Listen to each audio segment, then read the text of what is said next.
নমস্কার বন্ধুরা, travel with Milton চ্যানেলের আরেক নতুন ভিডিওতে সবাইকে স্বাগত। আশা করি সবাই ভালো আছেন, সুস্থ আছেন। আজ আমাদের ডেস্টিনেশন কালনার রাজবাড়ি পরিদর্শন। আগের ভিডিওতে আমরা দেখেছিলাম কালনার 108 শিব মন্দির আর কালনাতে আসতে গেলে কিভাবে আসতে হয়। সেই ভিডিওটি না দেখে থাকলে অনুরোধ করব ভিডিওটি দেখে নিন। আমি আই বাটন আর ডেসক্রিপশন বক্সে ভিডিওর লিঙ্ক দিয়ে দেবো। প্রথমেই বলেছিলাম কালনার দর্শনীয় স্থানগুলি আমি মোট 3টি পর্বে দেখাবো। আজ তার দ্বিতীয় পর্ব, কালনার রাজবাড়ি পরিদর্শন। তো বন্ধু চলে যাই, কিছু করে দেখাই। অম্বিকা কালনার রাজবাড়ি এলাকা এক কথায় বলা যায় কালনা শহরের প্রাণকেন্দ্র আর অদ্ভুত এক স্বস্তির জায়গা।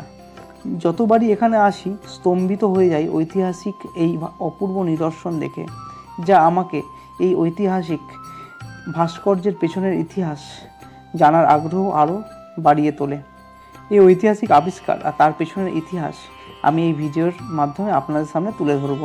ভিডিওটি লাস্ট পর্যন্ত দেখার অনুরোধ রইল। আর যদি ভিডিওটি ভালো লেগে থাকে তাহলে চ্যানেলটিকে অবশ্যই সাবস্ক্রাইব আর ভিডিওটিকে লাইক করতে ভুলবেন না।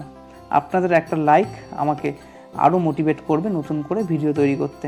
তো চলুন ভিডিওটি শুরু করা যাক। আমার রাজবাড়ি প্রাঙ্গণে পৌঁছে গেছি আর এখানে গাড়ি পার্কিং করলাম। এবার রাজবাড়ির মধ্যে এন্ট্রি করব। তো এবার আপনাদের প্রত্যেকটা মন্দির তার পেছনে ইতিহাস আপনাদের সামনে তুলে ধরবো। আর কি পেছনে দেখে মনে হচ্ছে না রাজবাড়ি, আসলে রাজবাড়ি এটা একটা মন্দির। এরকম বহু মন্দির আছে যেগুলো রাজবাড়ির মধ্যে আছে, সেগুলো আপনাদের দেখাবো। চলুন এবার আস্তে আস্তে রাজবাড়ির মধ্যে প্রবেশ করা যাক। এরপর দেখা হচ্ছে রাজবাড়ির মন্দির চত্বরের মধ্যে। কালনা রাজবাড়ির ইতিহাস আর কালনা শহরের ইতিহাস এক সুরে গাথা।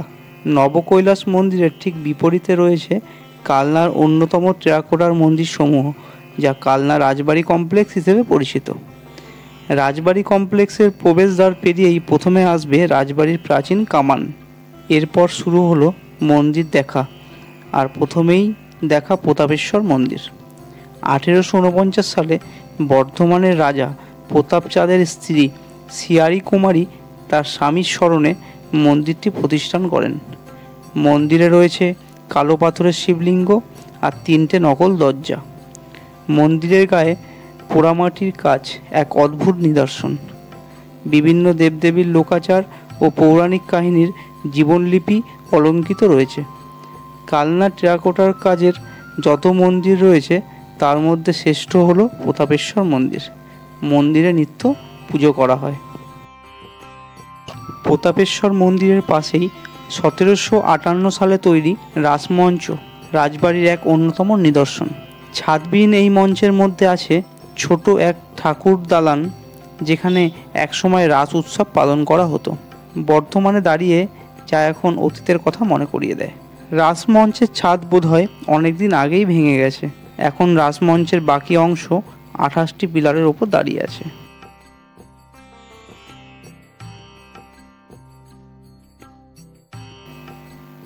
রাসমঞ্চ থেকে সামনে এগোলেই একটি দরজা পড়ে, সেটি দিয়ে ভেতরে ঢুকলেই দেখতে পাওয়া যাবে লালনজি মন্দির। রথের চূড়ার মতো 25টি চূড়া বিশিষ্ট এই মন্দির অন্যতম 25 রত্ন মন্দির। মন্দিরের 3টি স্তরে রয়েছে 25টি চূড়া। 1739 সালে বর্তমানের মহারানী ব্রজকুমারী দেবী প্রতিষ্ঠিত করেন এই লালনজি মন্দির।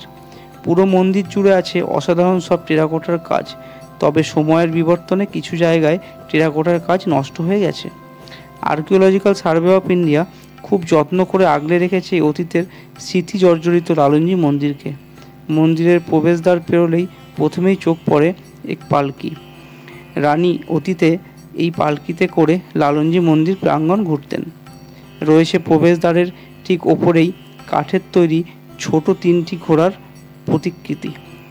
মন্দিরের মূল গৃহে প্রবেশের মুখে আছে গরুর বিগ্রহ ও ছোট্ট নাটমঞ্চ, যাকে পেছনে ফেলে এগিয়ে যেতে হবে মূল মন্দিরে। মূল মন্দিরে যেসব বাতিস্তম্ভ রয়েছে তার প্রত্যেকটিতে অসাধারণ সব টেরাকোটার কাজ রয়েছে। মন্দিরের নিত্য ভোগ হয়। অতীতের 51 রকমের পদ দিয়ে ভোগ হয়। মূল মন্দিরে আছে লালনজির বিগ্রহ। ভারতবর্ষের 5টি 25 রত্ন মন্দিরের মধ্যে লালনজি মন্দির অন্যতম। লালনজি মন্দির কালনা টেরাকোটার মন্দির সমূহের মধ্যে অন্যতম প্রাচীনতম।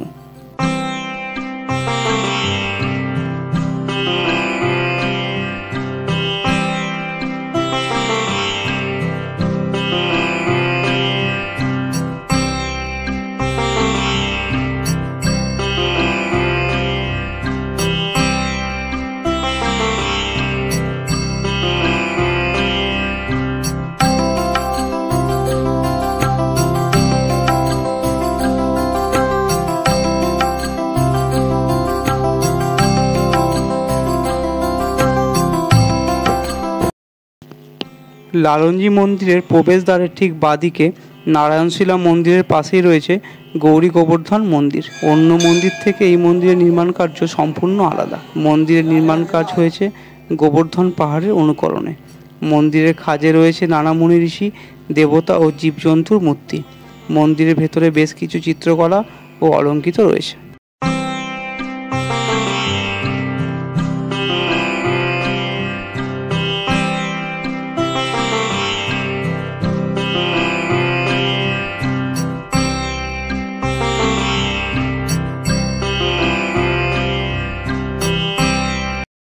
লালনজি মন্দির থেকে বেরিয়ে কৃষ্ণচন্দ্র মন্দিরে যাওয়ার পথে পড়বে রূপেশ্বর শিব মন্দির। 1761 সালে রানী রূপেশ্বরী দেবী এই মন্দিরটি প্রতিষ্ঠিত করেন। দালান প্রকৃতির এই মন্দিরের সামনের দিকে রয়েছে টেরাকোটার কাজ। রূপেশ্বর শিব মন্দিরের পাশেই রয়েছে পঞ্চরত্ন শিব মন্দির। ছোট বিভিন্ন মাপের একচালা পরপর 5টি মন্দির রয়েছে। কোনো বিগ্রহ নেই এই মন্দির প্রাঙ্গণে। সময়ের বিবর্তনে মন্দিরগুলো আজ পুরনো স্মৃতিময় অতীতকে মনে করিয়ে দিচ্ছে। 19বিংশ শতকে এই মন্দিরগুলি তৈরি হয়েছিল।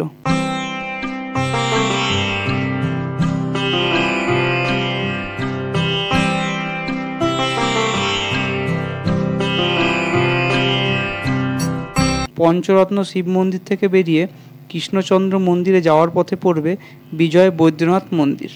মন্দিরের সামনের দিকে রয়েছে টেরাকোটার কাজ। কালো পাথরের শিবলিঙ্গ রয়েছে এই মন্দিরে। নিত্য পুজো করা হয় এই মন্দিরে।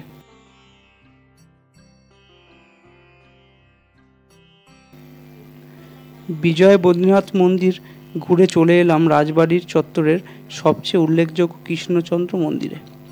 1751 থেকে 1755 সালে বর্ধমানের মহারাজা কীর্তিচাঁদ বাহাদুরের আমলে তৈরি হয় এই মন্দির।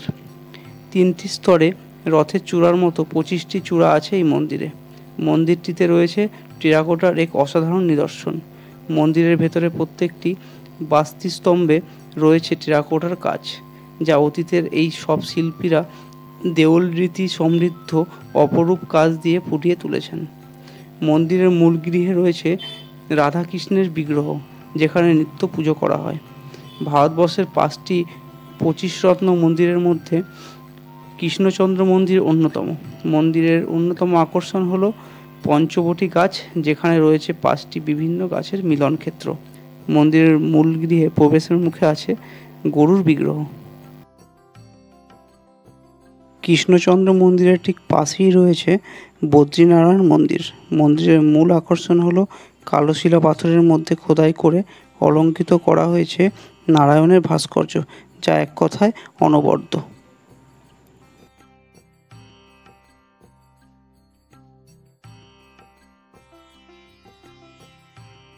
বদ্রীনারায়ণ মন্দিরের পাশেই রয়েছে একটি কুয়ো। এই কুয়ো দিয়ে তখনকার সময় মন্দিরে জলের চাহিদা পূরণ করা হতো।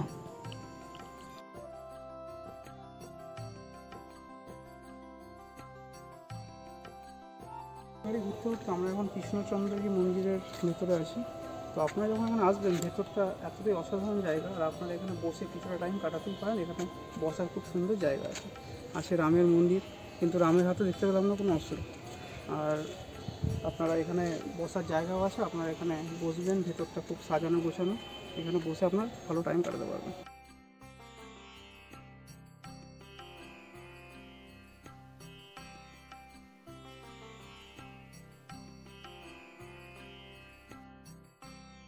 কথা বলতে বলতে ভিডিও শেষ লগ্নে পৌঁছে গেছি। আবার কথা হবে নতুন কোনো ভিডিওয়, নতুন কোনো জায়গায়। আপনাদের যদি ভিডিওটি ভালো লেগে থাকে তাহলে অবশ্যই লাইক করবেন, আর চ্যানেলটিকে সাবস্ক্রাইব করে নোটিফিকেশনের বেল আইকন ক্লিক করে রাখবেন, যাতে আমি কোনো ভিডিও পোস্ট করলে আপনাদের কাছে তাড়াতাড়ি পৌঁছে যায়। আর আপনারা পাশে থাকলে আমি মোটিভেট পাবো নতুন কোনো ভিডিও তৈরি করার। তো আপাতত এখানেই ভিডিওটি শেষ করলাম।